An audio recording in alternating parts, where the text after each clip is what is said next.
Hello, friends. Welcome to another episode of the Work Item Podcast. We're on the roll this year with great guests. Saron Yitbarek, welcome to the show. So great chatting with you. Yeah, thank you so much for having me. Pumped to be here. I am pumped as well because I know that you are a developer, you're a podcaster, you're an entrepreneur. What aren't you doing? And with that question, maybe you can tell me more about kind of what's your career been like? Like what led here? It's so funny because I feel like I have the world's worst resume in terms of like being completely unemployable because I've had like 10 jobs in 10 years. But my career has been all over the place. So I started 10 years ago. I'll start from like the tech part of my career. I started in tech doing sales and marketing, working at different startups, doing things that were not technical. And I kept looking over at what the engineers were doing. And I was like, man, what they're doing looks so cool. They have all these symbols and words on their screen. And I don't know what any of it means, but it looks so fascinating. And they're building products and things that people use. It just looks so cool. And so I thought about coding for a long time. And then finally, I quit my job. I started learning how to code. And I gave myself a month to really take it seriously. I said, I'm going to code full time, no matter how hard it is, no matter how much I want to quit. I'm just going to go all in and see how I feel. And that month was really hard. I was coding like 12, 16 hours a day. This is before I had my daughter. And I was so excited when things worked, really frustrated when they fell apart, but I was more excited than I was frustrated, right? It's like there was like a net positive. And I thought, okay, I think this is the career for me. I think this is what I want to do. And so I said, okay, what do I do next? Do I get a 4-year degree? Do I go to a boot camp? Do I continue self-learning? And I was really attracted by the structure of a boot camp, by having like a person I can go to and say, hey, this doesn't make sense. Can you explain it to me? And so I decided to enroll in a boot camp. I went to the Flatiron School and had a really great time. And what was interesting about that experience was the education was really great. I still remember some of the lessons and I still go back to some of the best practices, even, 10 years later. But really, it was the community that made the biggest difference. It was just having those people that understood the ups and downs, that I could, high five, that I could cry with. It was really just having those people around me that made the biggest difference. And it bothered me that if you couldn't afford to do a boot camp, because boot camps are pretty expensive. I mean, back then it was, only $11,000. Now it's like $20,000, $30,000. It's really hard to find your people. It's really hard. The free code camp wasn't a thing back then. The practical dev wasn't a thing. There's so many communities now that just didn't exist 10 years ago. And so it was really hard to find your people. And so I wanted to find people and bring them together in the way that was so helpful to me. So I started doing these Twitter chats, and they were called Code Newbie. And I used that hashtag, and every Wednesday night for an hour, I would tweet at people and they would tweet back, and then they would talk to each other and they would share resources and best practices and ideas and words of encouragement. And we ended up growing this just really beautiful community on Twitter over a period of months. And I saw that activity and I said, it'd be really cool if we could just focus on one person. If we could highlight one story, go all the way deep, really understand it, really unpack it.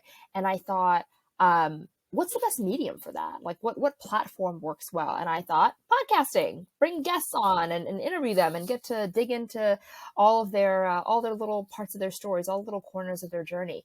And so we launched a podcast, and about 2 months into the podcast, I got an email from a company who said, love what you're doing.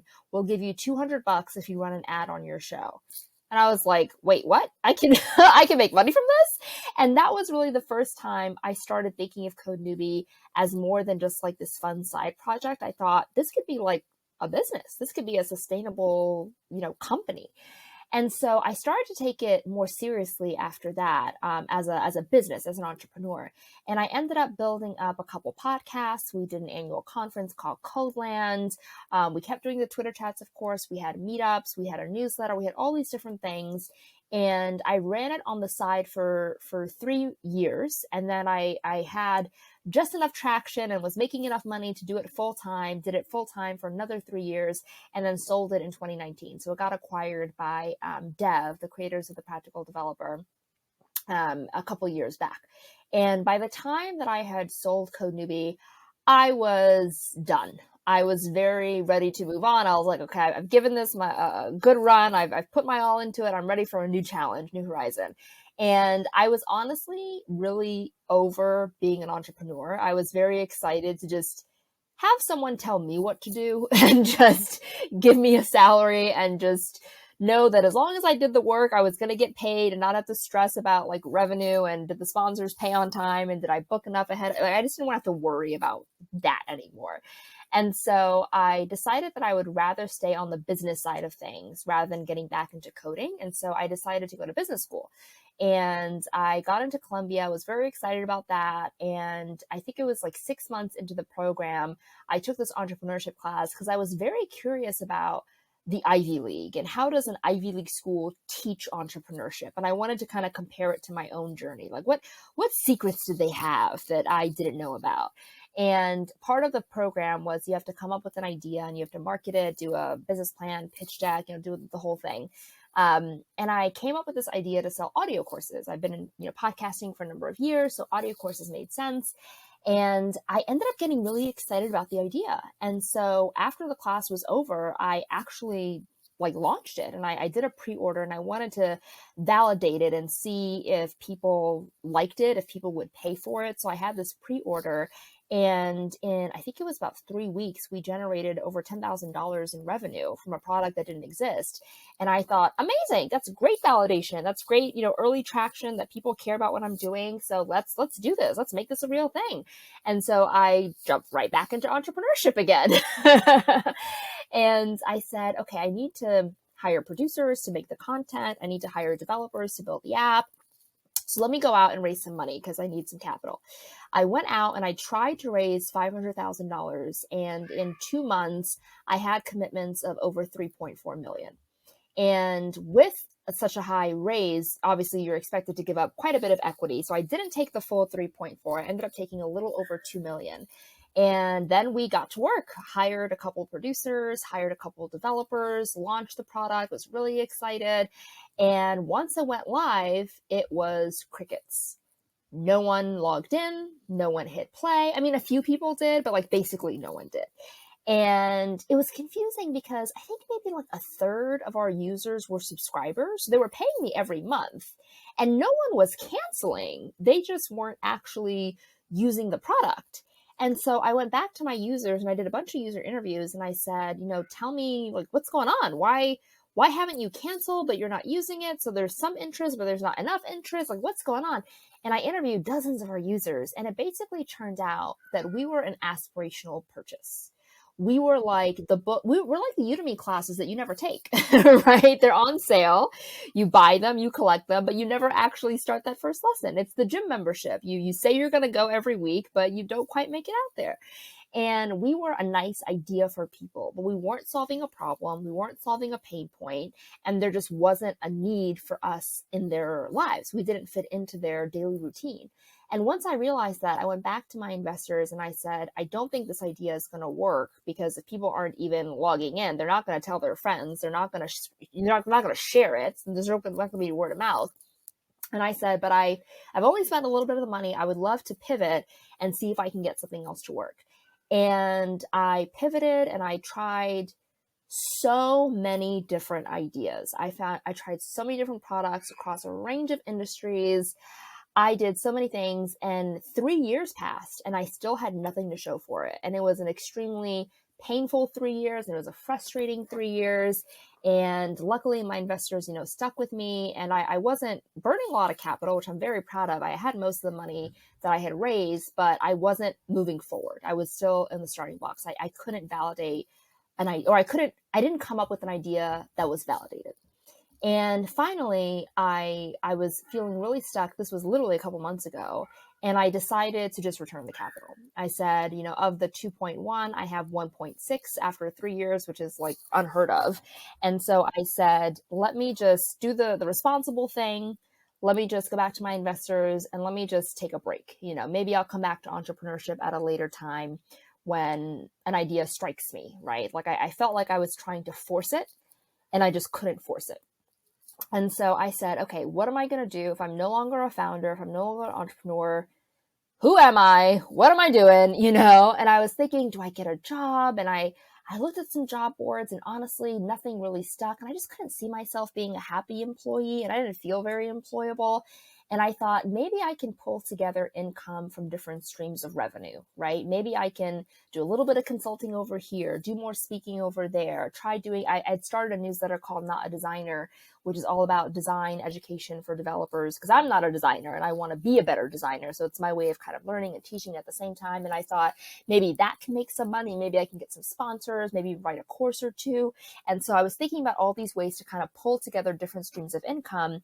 And I said, maybe I can still play with some products on the side and come up with some ideas. Maybe, who knows, maybe it'll turn into something. And so I made that decision and I said, okay, let me find a tool to help me kind of manage these different streams of income. And I looked online and I couldn't find anything. I didn't find the right tool that I was looking for. And I said, that's an interesting idea for a problem that I currently have. Maybe that's an idea I can like play with in my free time. And so in that week, I had one final call with my investor. I don't know if you know Arlen Hamilton. She's a relatively famous VC. She's one of my investors. And so I had a call with her to tell her the situation and return the capital. And she asked me a really good question. She said, what are you going to do for money, if you're no longer doing this? And I said, I'm going to pull together different streams of income, et cetera, maybe play with some products. And she said, okay, well, if you didn't have to worry about income, what would you do with your time? And I said, well, the idea I came up with last week was actually really interesting. And I think if I didn't have to worry about money, I would just play with that and see where that goes. And she's like, tell me about the idea. So I explained to her the idea of having multiple streams of income and wanting to kind of manage it all. And she said, Saron, I think that's a really good idea. And I think that's a VC backable idea. I think you should just keep the money and work on that. And I honestly felt kind of silly because I just told all these people they were getting their millions of dollars back. You know what I mean? So I felt very sheepish going back and saying, just kidding, And so I thought about it, and she told me not to worry about it. And so I got off the call with her. I was going on a walk with my husband, and he says, he goes, what do you think about keeping the money? And I say, well, I'm worried about the pressure of being a VC-backed business. Like, I feel like I'm going to be stressed out all the time. And he said, Saron, you're just a stressed out person. No matter what you do, you are going to be stressed out and anxious. So would you rather be stressed out about being able to pay the bills this month, or would you rather be stressed out about potentially building a huge company? And I was like, okay, that's a good point. I'd rather be stressed out about building a big company. And so I decided to keep the money. So I went back to all my investors and I said, since I already promised you'll get your money back, if you still want it back, I will honor that, but I'm going to keep going. And most of my investors stayed in. All my big VCs definitely did. And I said, okay, I'm ready to start this new adventure. And my husband, on that same walk, I said to him, my biggest fear is building the wrong product. It's building something that no one cares about. I've done that before. I don't want to do it again. How do I know what people want? Because if you ask people what they want, they don't do a good job of telling you. So how do you find out? And I've done literally over 1,000 user interviews. They all leave me very confused. How do I figure out what people want? And he said, well, when you build products for Code Newbie, it seems like you knew exactly what to build and you never did a user interview. So how did you do that? And I said, well, with Code Newbie, I was talking to my users every week. Every Wednesday, we had this big Twitter chat where I get to hear about their week and their feelings and their experiences. So I got to know them. We were friends. I got to know them really, really well. So by the time it was ready to build a product for them or a newsletter or a conference, I knew exactly what to do. And I said, I need to find that same community. I need to build a community of people that I'm trying to reach and see if I can really just get to know them, help them, be helpful and serve them, and see if that'll help inform a product. And so I went through my own network and my kind of list of friends, and I said, now that I think about it, I know a ton of people who have multiple revenue streams. Most of my friends have multiple revenue streams. They have a podcast over here, a newsletter over there. They do some speaking, etc. It's a very common thing. But as far as I've seen, I don't know of a common community that kind of pulls together those people. So I said, I'm going to be that community. And I called it Big Cash Money. And it is a Discord community that we launched literally last week. And it was an application process. So we had applications open for 2 weeks. We had over 300 people apply. We ended up accepting 90 people. We divided them into cohorts, and we have events every week, and we're going to have a newsletter. And it's just an opportunity for me to just genuinely get to know and help the people that I hope I can build something for. And it's been a beautiful, I mean, it's only been a week and a half at this point, and it's been a phenomenal time. They've been incredible, and we've gotten some really good ideas of what we can build. What a journey. Like I was listening, like this is such a captivating story. And it all started from that one course they described, the coding course, right? Like the Yeah, 1 that's where it all started. month Yep. of, like, I want to call it like the CrossFit style coding, where it's like high intensity, like let's push through this.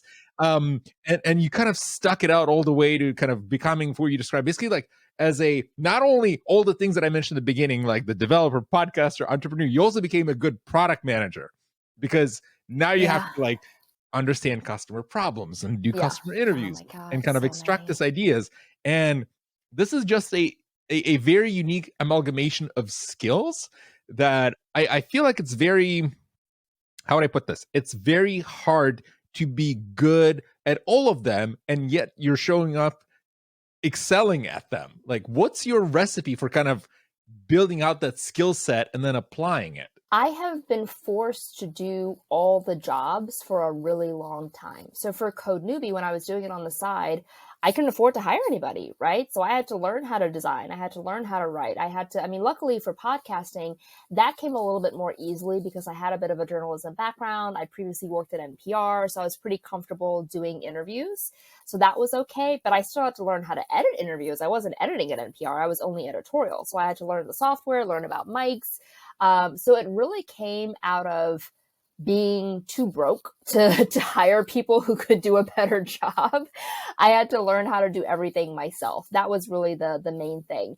And even when I had the funding, I was very slow to deploy the capital. I was very sensitive to burning cash. I know what happens. I know that people hire too quickly. They go all in, they burn through their money, they blow it in 6 months. They don't have it. So I was very slow. I tried to do as much of it as I could on my own until I knew that I really had to hire somebody, or I had to hire for speed. But I think it came out of necessity. It came from just not wanting to spend money and just doing a bunch of things. I think, the 3 years of failure was extremely painful, and I wanted to quit so many times. There were so many times where I just fantasized about getting a job.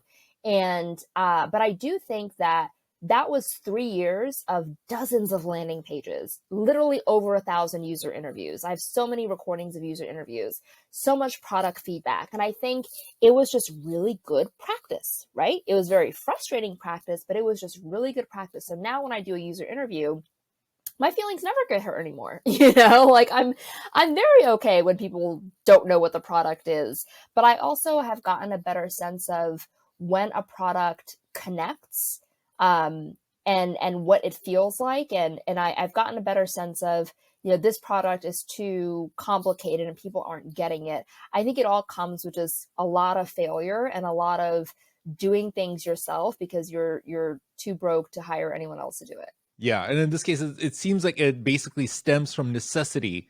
Absolutely. And translates into that kind of building out the skill set for doing what needs to be done. And something Yes. that actually stuck out to me, you called out it in this show, and also you called out on Kenzie Dodds' podcast, where you mentioned that you are driven by frustration. And to me, this is one of those things that it reflects on the work that you were just describing, where there's specific frustration points that existed that you kind of had to push through and say, okay, this is not good. I can fix this, right? Mm-hmm. Yeah. Like Code Newbie is a good example. It's the anti-Stack Overflow, if I put it this way, because I think like the problem that you're alluding to, like I run into many times where you ask a question, you're being called stupid because you did not ask the question right.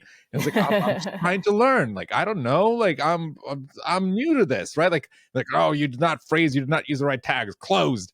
Like, okay, great. And like building, and you decide to say like, oh no, I can build an inclusive community, a community of folks that are welcoming, that are patient, and that flourished, right? Ultimately in becoming a company that sold to the Practical Dev, right?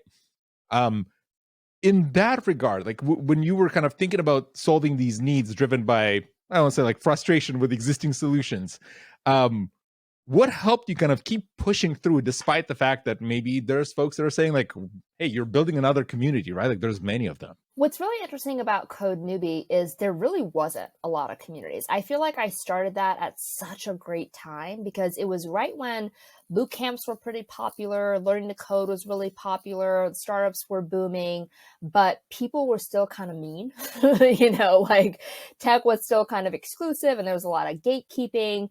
And so I think there was a lot of pent up energy for wanting just to be nice, like wanting people to be nice to you was the need.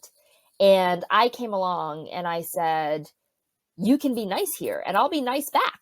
You can be yourself here and you are welcome. And we're going to be kind and supportive. And I think people just really needed a space like that. And I don't think that, like, I think if I wanted to start Code Newbie today, I don't think it would work because there are already too many communities and we've almost like solved that problem in a lot of ways. I think tech still needs some improvement, but there's a lot of places to find your community on the internet now, the way that there was not 10 years ago. So I think that it was timing. I think timing has a lot to do with it. Well, also what's interesting about Code Newbie is that you described that it started as a Twitter chat.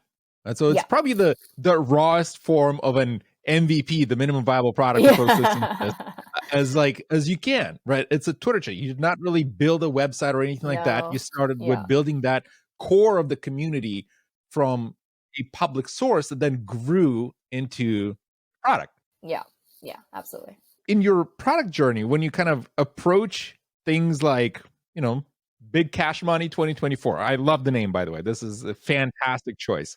How do you think about kind of building out that healthy community? Because, in the age of Discord and Slack, and we have Forum and we have, Discourse, there's a lot of tools and a lot of communities, as you just mentioned, that, anybody can start a community. But the problem becomes in building that healthy community, because what I've seen happen before is there's I've been part of like product management communities, and you start something nice and like there's the core of people that's kind of grows into something like, oh, it's okay, it's interesting. And then it becomes like devolves into like link spam where everybody's like, read my blog post on product management, and then it's like becomes this like just like a never-ending stream of these things. So in my eyes, building that healthy community is hard. How do you approach that problem? Yeah, so I think that, so everything I say, please take with a giant grain of salt because Big Cash Money is very new and we're just getting started. But I'll tell you what seems to be working that I think is hopefully will keep it healthy. So I started 2 Discord communities before Big Cash Money. One for newsletter creators who were looking to grow, and the second for just a private group of friends. It was literally me and 3 other people, and we were just builders. The newsletter community one never quite took off. I never could quite get the level of activity and engagement that I was hoping for. But the one with the personal builder friends, we call it builder friends, really worked really well. It was only 4 people, but for months we stayed dedicated. We were there for each other. We got real value out of it. And so Big Cash Money is very much made to mimic what I did with Builder Friends. And with Builder Friends, there were a couple key things. Number one, I realized that size doesn't really matter. A bigger community is not necessarily a better community. With just 4 people, I feel so supported and so loved by them and so connected to them. I feel engaged in a way that, on Twitter, if you're looking at your follower count, right? Like you feel good about yourself if you get more followers. That metric doesn't exist in Discord. You know what I mean? Like I'm not looking to have more people in the Discord. That's not the point. The point is to connect with whoever is there. So I learned that small is not necessarily a bad thing because it's a private community. The other thing that was really important for Builder Friends that seems to be working well with Big Cash Money is we have specific entry points of engagement that are expected, not required, that keep people coming back to Discord. Because what I find with Discord is I've joined tons of communities in the past, and either one or two things happen. Either it's way too busy, it's too much activity, I don't know how to get in, I don't know how to jump in the conversation, so I just kind of don't. Or it's totally dead, right? You see like one person tweet like a month ago and no one's really keeping up, and it just looks like there's 30,000 members, but no one's online. It looks like a ghost town. So what we did for our builder friends is we have 2 events every week. On Monday, we have an async stand-up.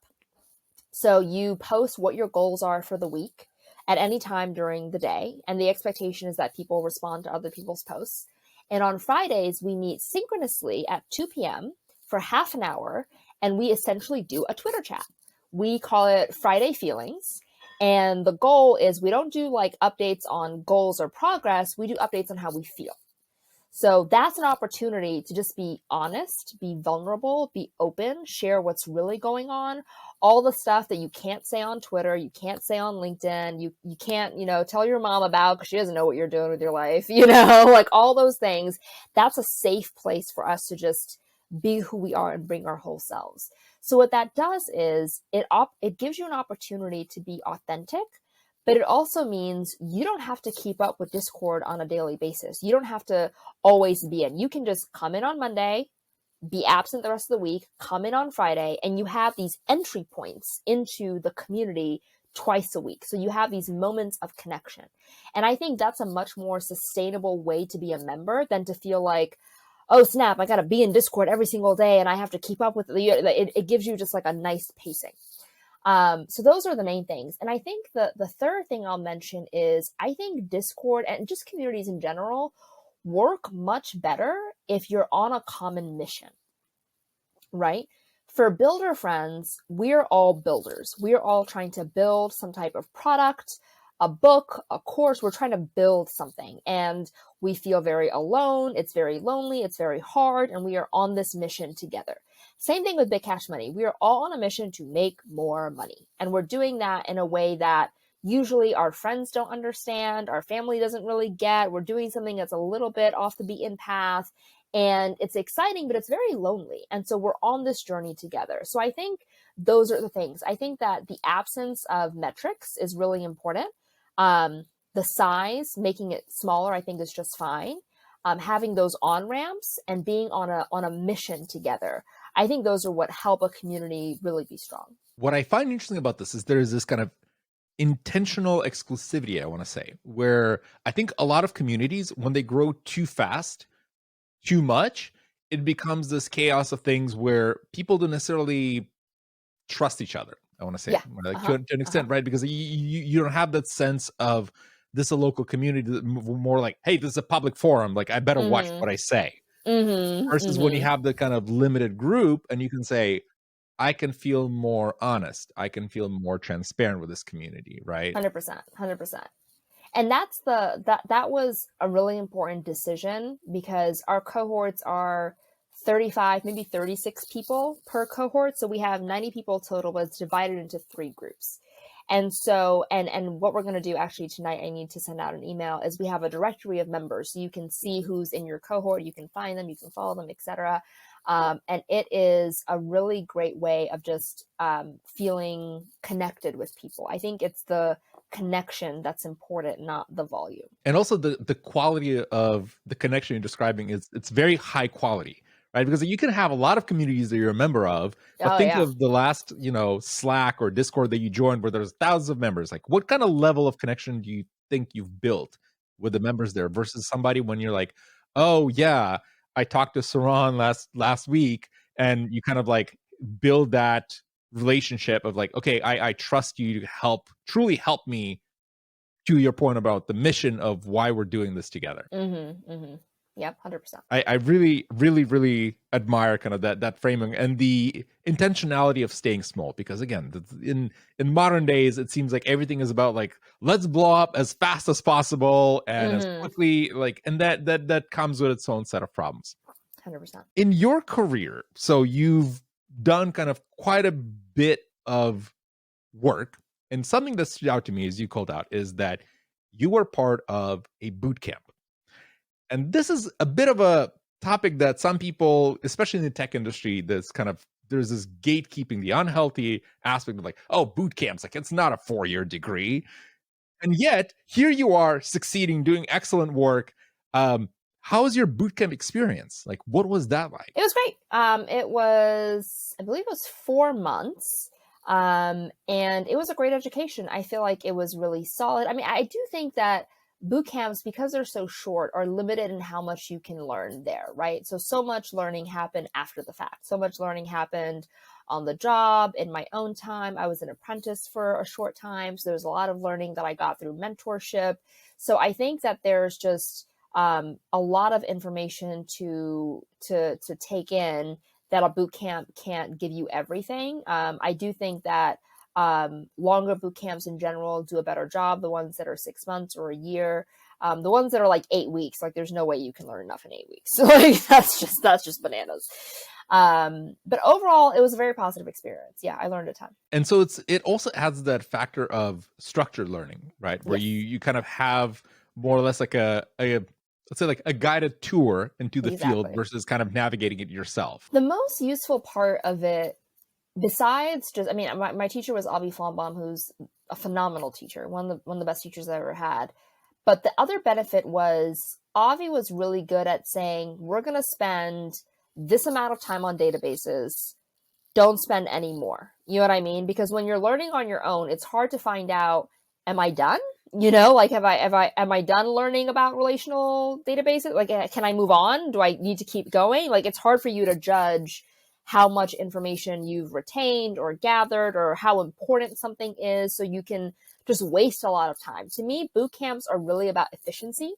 And it's about someone saying, we're only going to spend 1 day on this. That's all you need. Trust me. Now let's move on. It's having someone be that person makes the learning so much more efficient than it might be on your own. Which you're absolutely right, because like thinking back at any skill that you try to pick up, like having the stop wall of saying like, okay, this is good enough, like let's move on to the next one, is very hard, because you never know. It's like if you learn anything, and I really like that framing that you have somebody that can guide you around, like when are you proficient enough that you can start kind of delivering. And because a lot of the stuff will come with experience anyway. Like, Yeah. you're going to push yourself out of the comfort zone, as you have, right? Like you've gone way beyond what the boot camp trained you, but it gave you the kind of initial structure that kind of set up the foundation, if you will. Yep, 100%. I gotta ask, what's the recipe for balancing all of this? Because you're doing so much. Like, how do you find the time of day? So before I had my daughter, I mean, my time was 100% my own, right? So I love working. It keeps me going. It fills my bucket. So I have no problem spending the whole day doing nothing but work. Like that's the way that I would do it.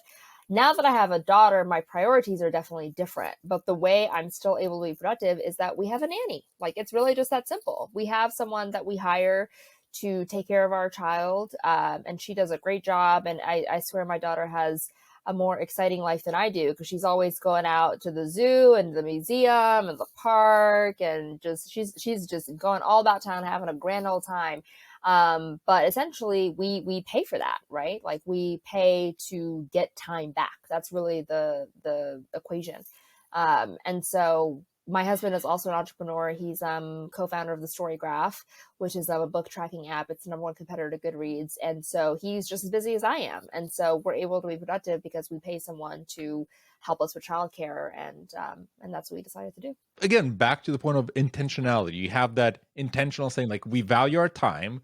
What are the tasks that we can, I think, for the lack of a better word, like outsource it, but I'm not using outsource in like a negative I connotation. know you mean. Yeah, I know you mean. In a way that like I can do better with my time than investing in certain tasks. Like different people do different things that are probably of, I don't know, don't want to call it like less value, but like you can get more for your time if you focus on something else. But I also feel like, I mean, it's so funny because I remember when I was 25, I was so scared of like entering my 30s because I thought that was old.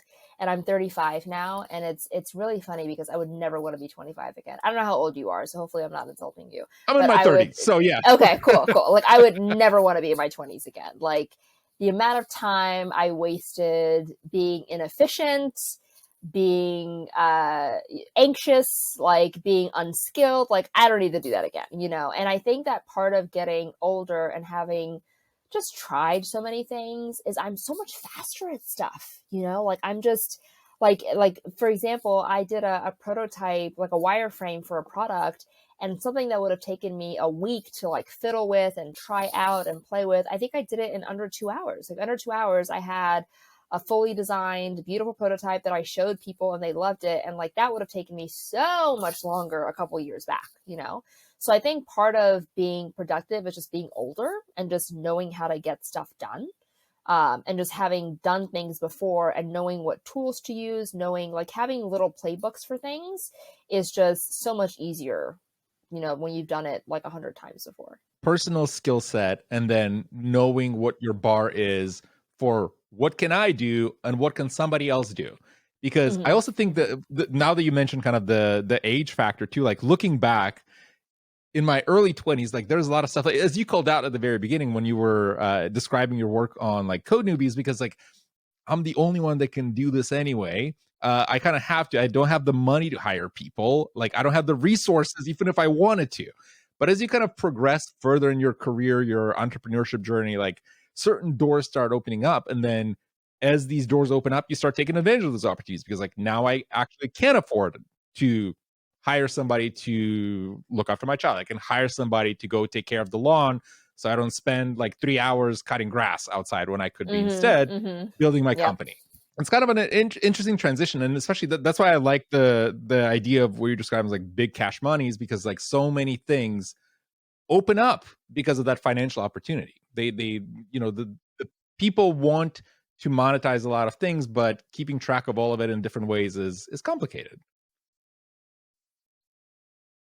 Now, one of the things that I want to ask you, that I ask of all the participants on this show as we wrap up, and that is, if you think back, your work, career, any kind of experiences, if you'd give somebody that is looking up to you, that wants to follow your footsteps as an entrepreneur, as a developer, as somebody that's so well spoken, what is that one piece of unconventional advice that you would give them that they can follow today? Can I give two? Absolutely. Let's do two. Okay, I have two.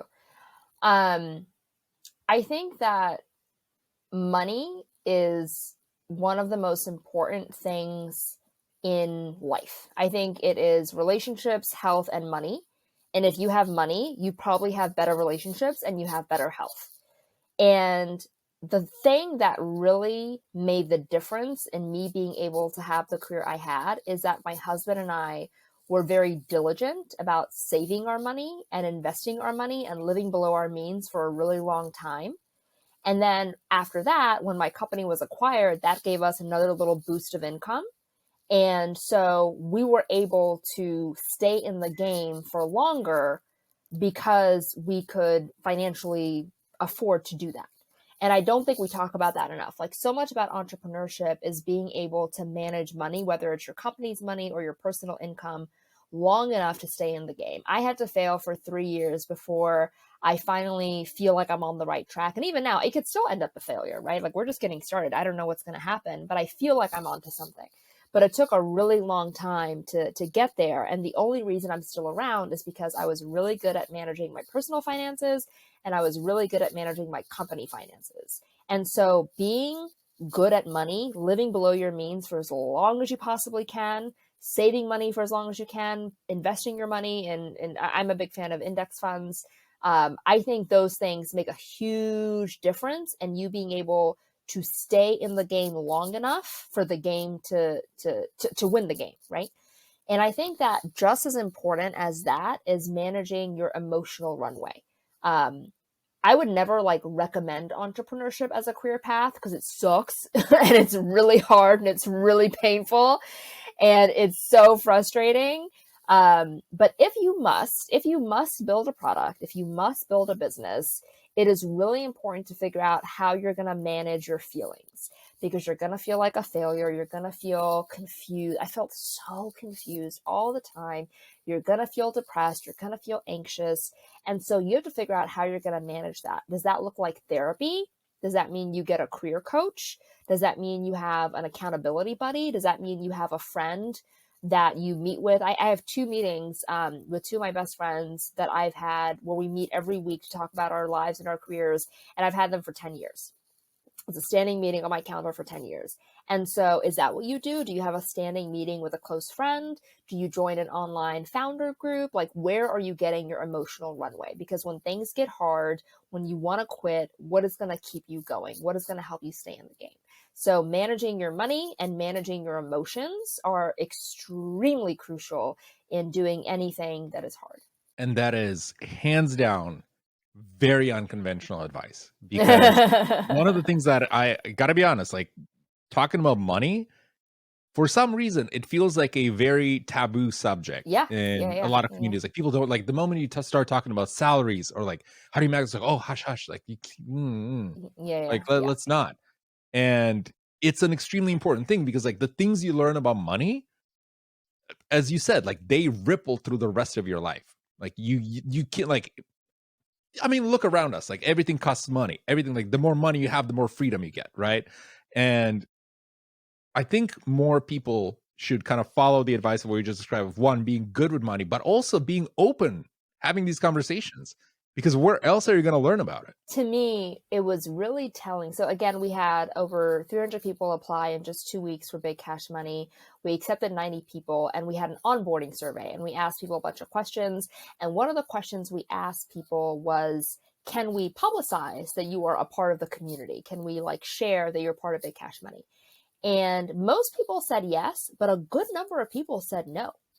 A good number of people who were excited enough to apply don't want their communities knowing that they're a part of Big Cash Money, right? Because again, it feels taboo. It feels like you're not supposed to want money, like, you know, which is so funny to me because we live in a capitalist society. We all know the companies are greedy and they want money, but it's not like okay for us to want money. You know what I mean? And so one of my goals with Big Cash Money is to get people more comfortable talking about their revenue. And that doesn't mean you need to talk about your personal finances, but being more open to talking about, like, I have a speaking fee and I have a consulting fee. And if you want my time, you have to pay for it. Like being able to be firm and be proud of that and to not have that be so awkward and crass. That's one of my goals with this mission and this brand, is to make it okay to like money. Like liking money shouldn't be a bad thing. Yeah, and especially because it unlocks opportunities that Everything. otherwise would be locked. 100%. Yeah. Like for me, for example, I'm bipolar. I was diagnosed with bipolar maybe 5-6 years ago. And I feel like I paid to have good mental health. I have an extremely expensive psychiatrist who I only see once every couple of months. But she's the one who, put me on a good medication, put me on a good regimen, and I pay for that, right? I go to therapy. I pay for therapy. I pay for my meds were at some point extremely expensive. And I feel like I am paying to get my sanity. Like that comes at a cost. And I remember the very first time they told me how much my medication was, the very first time I ordered it, and I just sat in the chair and just cried at how expensive it was. And I cried not because I couldn't afford it. I was very lucky that I could, but I was so angry that it cost so much money to just not be depressed, and that is a cost. And so when you have money, you can buy a longer life. You can buy a healthier life. You can buy good, for example, with my daughter, it bleeds into parenting too. Like I think that because I'm financially in a good place, I can buy my daughter a better life, right? Like I'm very busy. I have multiple things that I'm working on, but it's very important to me that my daughter eats really good food. It's very important to me that she eats, fruits and vegetables, home cooked food, fresh food, good, high protein meals, etc. And as a busy mom, I definitely don't have time to cook all that food. So what would a busy mom usually do? You buy fast food or you buy frozen food because that's the easy solution. But because I can afford it, I just have my nanny cook all the food that I can't cook. That's a money solution. That is purely a financial solution. So I can buy my daughter better health. Like that's how powerful money is. So it's not just about being greedy. It's not about being a multimillionaire, or like, it's not about, like, I think when we say wealth, we look at dollar amount in your bank account, but I think you can literally create health and happiness through the money that you have. It's like in an overly reductive way. What was the joke about? It's like, I've never seen anybody frowning on a jet ski. And we're not saying Yeah. that like spend all the money on buying a jet ski, but at the same time, I think removing the stigma around things that's like, yeah, I build a business to make money. It's okay. Like, how many people, like, I had a conversation recently where somebody was talking about like, oh, I got a degree in CS because I wanted to get a high paying job and like kind of get in tech. And there was this kind of backlash of like, oh, like, so you don't really love the field, you're doing it for the Oh money. my It's like, goodness. yeah. Yeah. So Yeah. what's wrong with that? Like, there's Yeah. Yeah. nothing wrong of you saying, There's nothing I wrong with want to that. make a lot of money so I can unlock opportunities in my life. And if a degree, a boot camp unlocks for that, more power to you. Like, it's nothing wrong with it. Well, I love that you're so transparent about this, and I wish you best of luck with Big Cash Money 2024. I hope to read so much about all the awesome things that you and the community are going to build. It's been an honor having you on the show. If folks want to follow you and your adventures, where should they go? They can follow me. Probably Twitter is the best place. So my Twitter handle is just my name, Saron Yitbarek. So that's probably the best place to reach me. And if you are interested in Not a Designer, my newsletter, if you want to get upskilled on design stuff, that's just notadesigner.io. Excellent. And we'll have all the links in the show notes so folks can check it out in one click. Saron, thank you so much for being here. It's been great. Yeah, thanks for having me. This has been fun.